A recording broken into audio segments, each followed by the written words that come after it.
This message comes from Jackson. Taxes aren't something you can only think about once a year. With investments, planning for tax day is year-round. Fortunately, Jackson offers tax-efficient products. Visit jackson.com for more information on how our products can make your tax bill a little bit less painful. Jackson is short for Jackson Financial Incorporated, Jackson National Life Insurance Company, Lansing, Michigan, and Jackson National Life Insurance Company of New York, Purchase, New York. Are your ad campaigns lighting up the dashboard, but not the pipeline? That's bullspend, and marketers are calling it out in Dashboard Confessions. My boss asked for results, so I opened my dashboard for the only positive-sounding metric I had, impressions. Cut the bull spend. See revenue, not just reach. LinkedIn delivers the highest return on ad spend of major ad networks. Advertise on LinkedIn. Spend $250 on your first campaign and get a $250 credit. Go to linkedin.com/campaign. Terms and conditions apply. This podcast starts with a word that evokes a lot of different ideas, concepts, and yes, opinions. A word that we are all still trying to make sense of. I went to Merriam-Webster's dictionary online and typed that word in and got the following response. The word you've entered isn't in the dictionary. So how do you define a word that isn't even in the dictionary? That word is metaverse. When you think of the metaverse, what's the first thing that comes to mind? Neon. And I don't know why, but I think neon. Revolution. I would use the word magic. Immersive. Nascent, because that's what it is. Collaboration. All of the things we've ever fantasized about. It's time for us to begin this journey. My name is Kathy Hackle, and I'll be your host and guide on this adventure into the unknown. This is Adweek's Metaverse Marketing Podcast. This is episode 1, Defining a New Reality. So what exactly is the metaverse? Well, that depends on who you ask. For me, the metaverse is really the converging of the digital and the physical. The metaverse represents this very, very deep desire to go into a new world that's like the real world in every way, but better. The metaverse is the grand union of many, many, many different immersive experiences. So it's just like a space where you can be all interconnected and from different origins or wherever in the world you are, you can all meet in this virtual space. According to Google Trends, interest in the term spiked in April of this year, 3 months before Mark Zuckerberg announced that Facebook will become a metaverse company. So what is the metaverse? It's it's a virtual environment where you can be present with people in digital spaces. And you can kind of think about this as an embodied internet that you're inside of rather than just looking at. Defining a new term comes with great responsibility.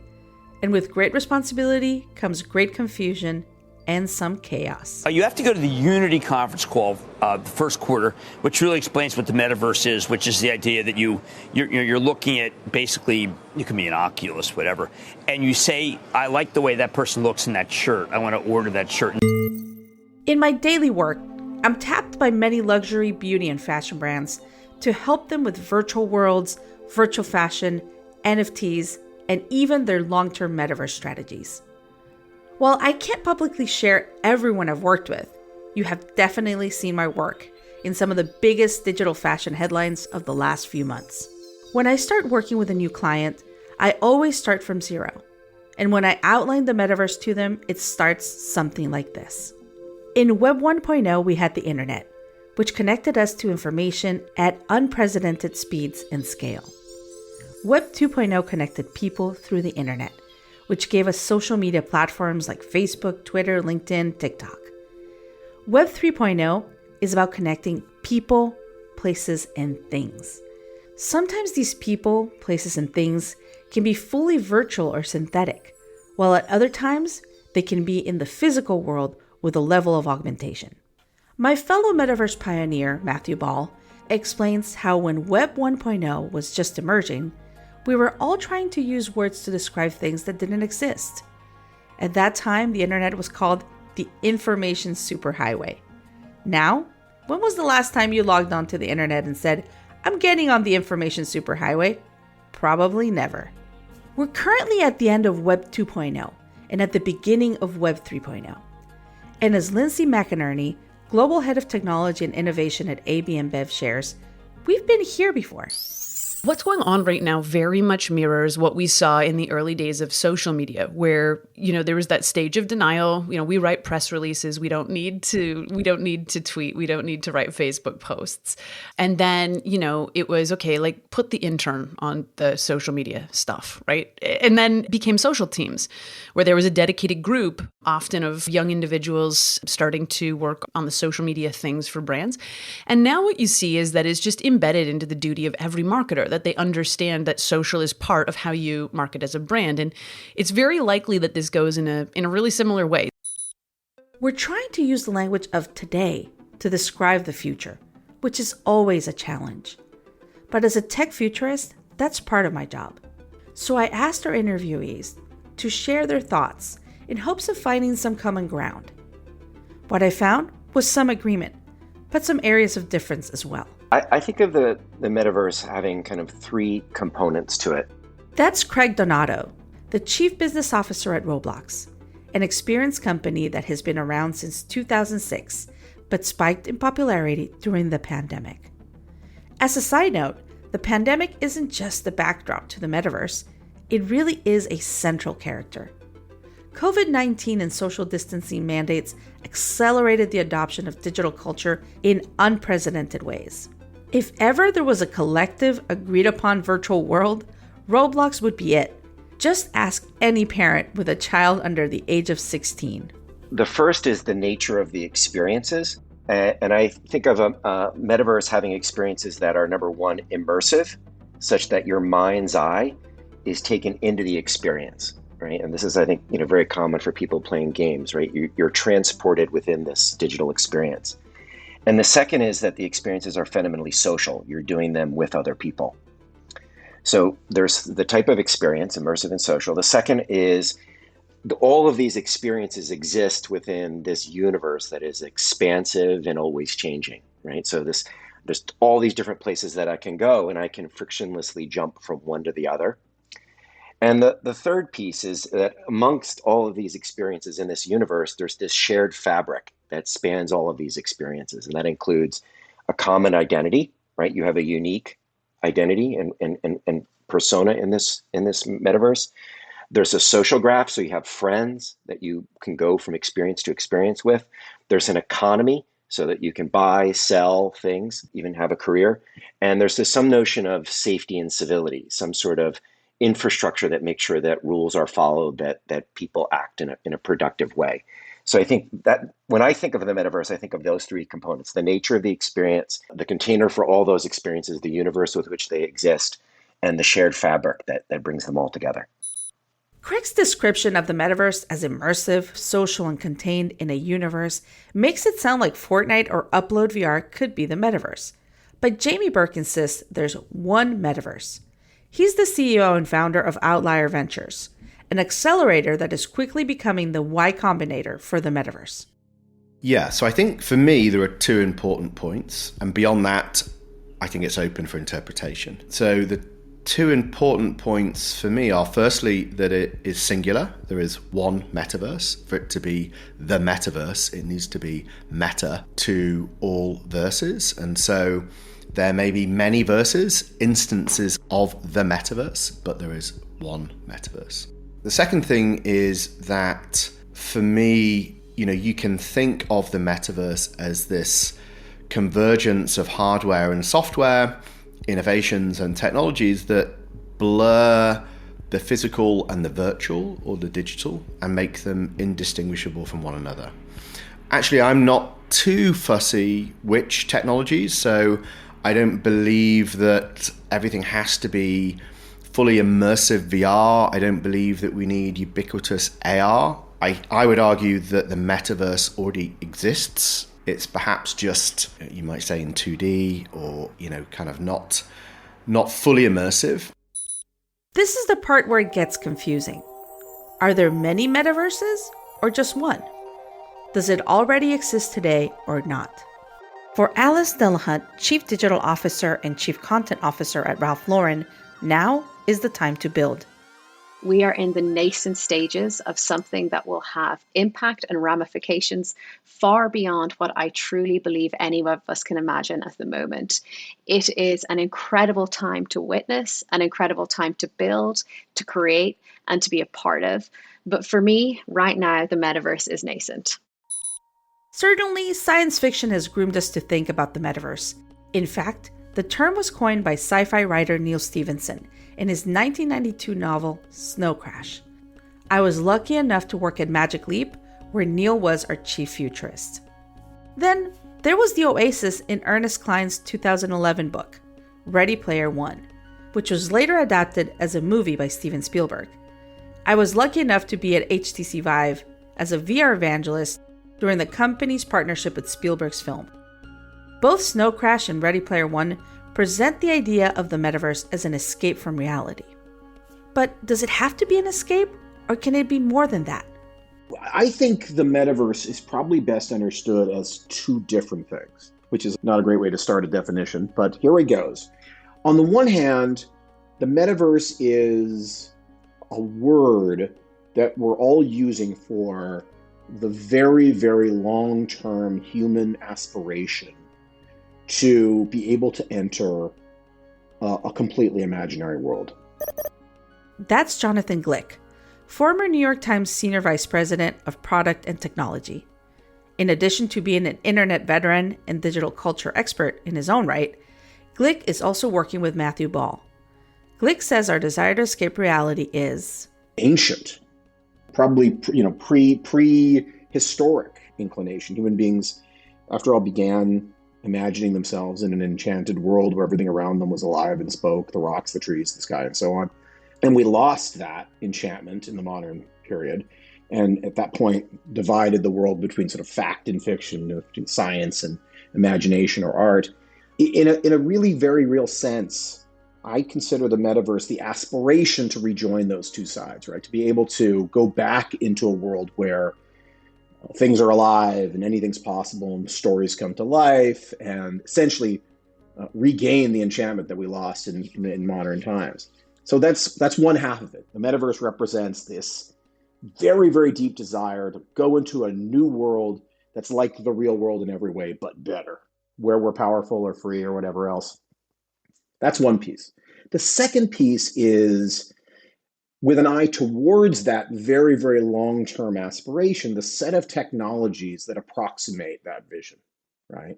Whether that's the computing that is required to enable it, whether that's the networking that's required to connect it, whether that's the virtual engines and platforms required to render it, provide physics and dynamics that enable it to be real, whether that's the blockchain that provides the economic backbone that gives us the ability to buy and sell and trade, have professions online, all those things, the much more mundane technical underpinnings that point to that aspirational direction, that's also the metaverse. And so to some extent, a lot of the confusion around the definition comes from the fact that when we say metaverse, we're actually talking about both things at the same time, and they're not necessarily the same thing. This message is brought to you by Warner Brothers Discovery Advertising. And this is more than an ad. This is an invitation to be part of the stories the world can't stop watching, to connect with moments that dominate the conversation, to participate in culture, not just advertise around it. With the most sought-after IP, passionate audiences, and an advanced AI-powered foundation, WBD Advertising transforms attention into influence and impressions into outcomes. This is innovation. This is impact. This is opportunity.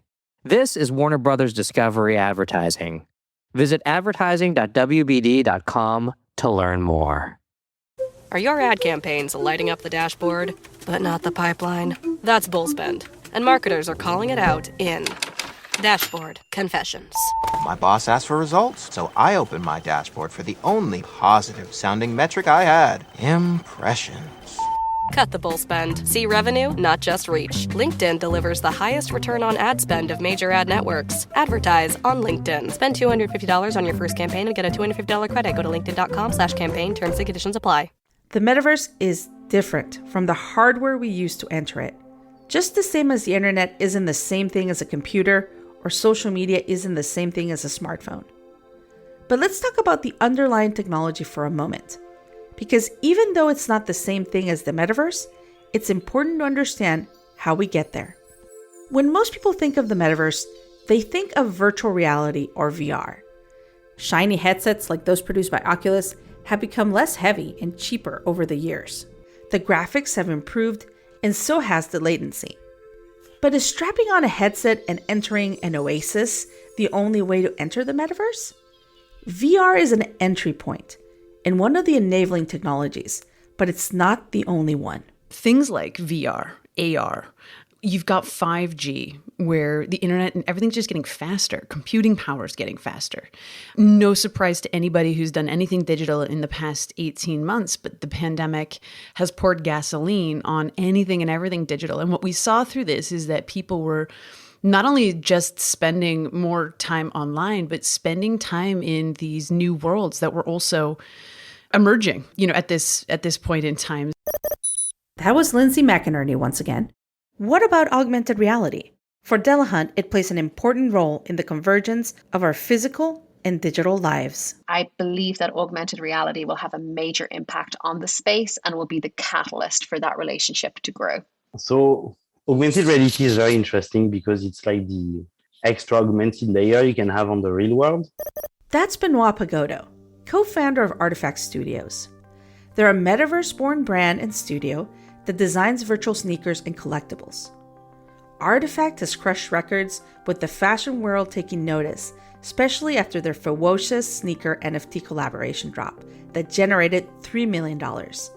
Artifact already counts celebrities like Paris Hilton among its fans and have recently secured $8 million in funding led by Andreessen Horowitz. We think it's a very, very interesting medium because if you look at first, the tech is very, very satisfying. You see a lot of people using it on Snapchat every day since years. Snapchat basically transitioned to be almost fully a augmented reality company. And if you look at what, Apple, even Facebook have been doing, the acquisition they've done in the past 5 years, like they are all betting on potentially doing a device that is allowing you to truly see augmented reality in a meaningful way, like with AR glasses. So we truly think that it's a way to really experience NFTs and really bring this stuff you can normally do only in games and bring them in the real world. Jonathan Glick agrees that augmented reality is going to play an enormous role in the metaverse, mainly because augmented reality is essentially the mobile version of the metaverse, right? And how much time do you use your phone versus your laptop computer today? For me, my phone is like 90% of my connection to the internet. And so based on I use the mobile version more often than the seated version. I think that AR will be extremely important. While it's important to understand the hardware, as I mentioned before, the hardware isn't the whole story. It's the vehicle that gets us there. But where exactly is there? So for me, I think by definition of what we've come to understand, at least I've come to understand the metaverse to be, for it to be unifying, that's most likely to happen through it being an open system rather than a singular platform achieving this kind of total supremacy and a monopoly. And I think what's indicative to that direction of travel is the success of Bitcoin or Ethereum, which effectively is an economic system mobilized or catalyzed by some elegant but simple game theory, whereby we've mobilized billions of dollars of capital, hardware infrastructure in a permissionless sense around the world to secure this network. And I imagine, and of course Ethereum is a continuum of that. And so I would argue, if you look at the beginnings of that success and its unstoppable nature, that the metaverse, to achieve the metaverse in full, would require that kind of distributed, decentralized system. But from a principles perspective, the reason why I think it's important is because the alternative is both how the web currently looks. Monopolies pretty antisocial monopolies, whether it's a single search engine, whether it's a single e-commerce site, whether it's a single social network. Really what you witness with a closed system is this process of capture and control. Jamie mentions two themes that come up in many conversations about the metaverse. The first theme is decentralized, and the second is interoperability. Decentralized is a term we normally hear about when we're talking about cryptocurrency. In blockchain, being decentralized refers to the idea that there's no central bank responsible for all the money and transactions. Instead, the ledger belongs to the people. In the metaverse, being decentralized refers to community ownership. This is something I could tell Lindsay McInerney from AV&Vev feels strongly about. Because Web3 is, some of the core concepts are decentralization and community ownership. And, something I believe that the big brands of this era will be community owned, will be co-owned with the community, where the community who own those assets not only own and enjoy them, but actually benefit from owning them. And therefore, they're incented and inspired to share and make something of the brand in a way that they can't be by being chased down and given $200 to be a traditional influencer in the Web 2 space or the Web 2 era. We're going to touch on the metaverse and what it means for brands in future episodes. But for now, the core concept of community is important to highlight. Another theme was that of interoperability. While some may say that current games are metaverses, it's not like you can take your character outside of a closed ecosystem. Here's Jonathan Glick on interoperability. So my sense is that there will be these sort of standalone universes, much like there are these huge video game universes today that don't interoperate for the most part and are super successful anyway. But out on the edges, there's going to be this open and interoperable space where new startups that are trying to do immersive and virtual things agree to share certain assets, certain economic attributes, certain identity systems. And out there on the edge, eventually will become a critical mass. That interoperable space is where that future open system will be born. If you're more confused about the metaverse now than when we started, you're not alone. Our goal is to expand your mind and invite you to imagine not just everything the metaverse is, but all it could be.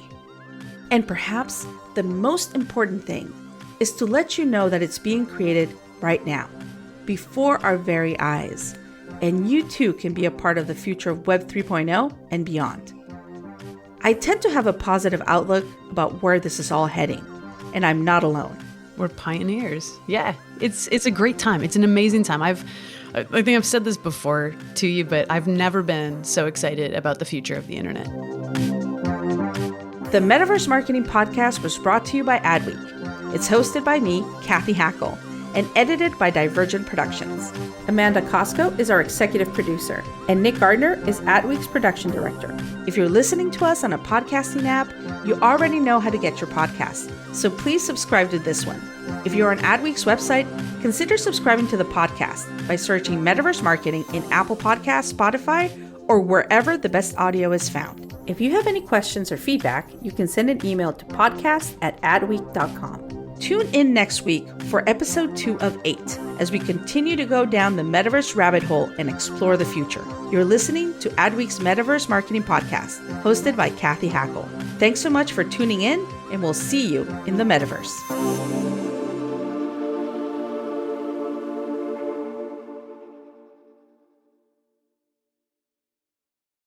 Are your ad campaigns lighting up the dashboard, but not the pipeline? That's bullspend, and marketers are calling it out in Dashboard Confessions.